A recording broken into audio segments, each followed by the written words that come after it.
Улс төрийн боловсролын агенти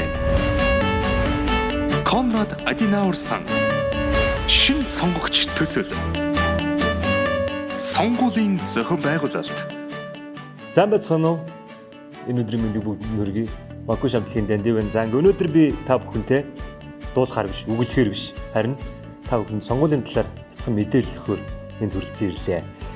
Миний өнөөдрийн ярих сэдэв бол сонгуулийн ерөнхий хороо, сонгуулийн зохион байгуулалт, мөн сонгуулийн үеэр анхаарах зүйлсийн талаар ярилцахаар би хүрэлцэн ирсэн байна. Сонгуулийн ерөнхий хороо.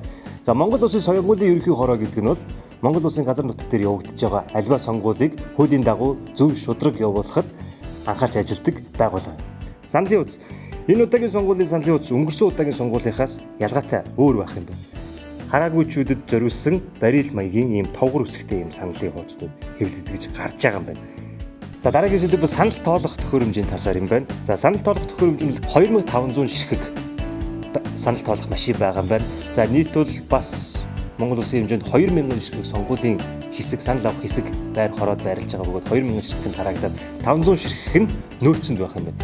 Ямар нэгэн байдлаар тараагдсан байгаа 2000 ширхэг санал тоолох машин дээр асуудал үүслэ гэхэд түүнийг солих, цаг албагүйгээр солих, санал хураалтын үйл ажиллагаанд ямар нэгэн саад учруулахгүй зорилгоор 500 ширхгийг нөөцөнд авцсан байгаа юм байна. За үүнээс гадна санал тоолох төхөөрөмжүүдийн бүгдийг Монгол улсын хууль хяналтын байгууллага буюу цагдаа тагнуулын ерөнхий газрууд бүгд шалгаж баталгаажуулсан байгаа бөгөөд зөвхөн тэдгээр байгууллагуудын эрх бүхий байгууллагуудын баталгаажуулсан санал тоолох төхөөрөмжөөр таны саналыг авч мөн тоолох юм байна. Тэгвэл энэхүү төхөөрөмж нь яг яаж ажилладаг юм бол за энэ талаар бүгдээрээ мэдэж авцгаая. Төхөөрөмж нь ерөнхийдөө таны өгсөн саналын хуудсыг сканердаад яг зураг аваад фото байдлаар өөрийнхөө санахад хадгална. Мөн дээрээс нь яг лацдсан өөрийнхөө тэр тусгай зориулалтын газар биетээр таны саналын хуудсыг биетээр хадгалдаг юм байна. Ингэснээр ямар нэгэн байдлаар сүулт нь зөрүү эсвэл алдаатай юм гарлаа гэхэд гаргаж ирээд гараар тоолох бас боломж бүрдэж байгаа юм байна. За үүнээс гадна саналын хуудас тоолох төхөөрөмж нь өөртөө цугларсан мэдээлэлүүд буюу бүх саналын хуудсуудыг тоолоод нэгтгэхээр тоон үзүүлэлтүүдийг биел маягаар хэвлэж гаргаж өгдөг юм байна. Энэ удаагийн сонгуулийн хуулиар нийт саналын хуудасны 50% гар аргаар тоолно гэсэн заалт байна.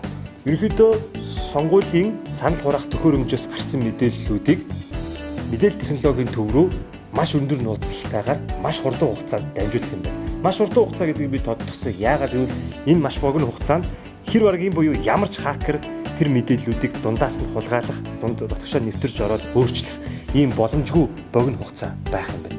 Ингээд мэдээлэл технологийн төв бүх сонгуулийн хэсгийн хороодуудаас цуглуулж авсан мэдээллүүдээ нэгтгэхэд товлсон цагтаа, товлсон хугацаанд олон нийтийн мэдээллийн хэрэгслүүдээр сонгуулийн үр дүнг таны заалах юм байна.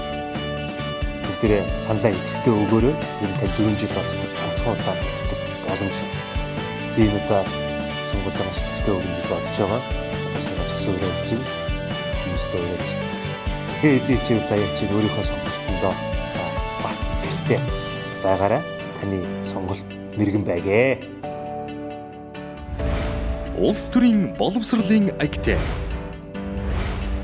Конрад Аденауер сан сонгуульд оролцъё. Сонгуулийн эрхээ эдлэе.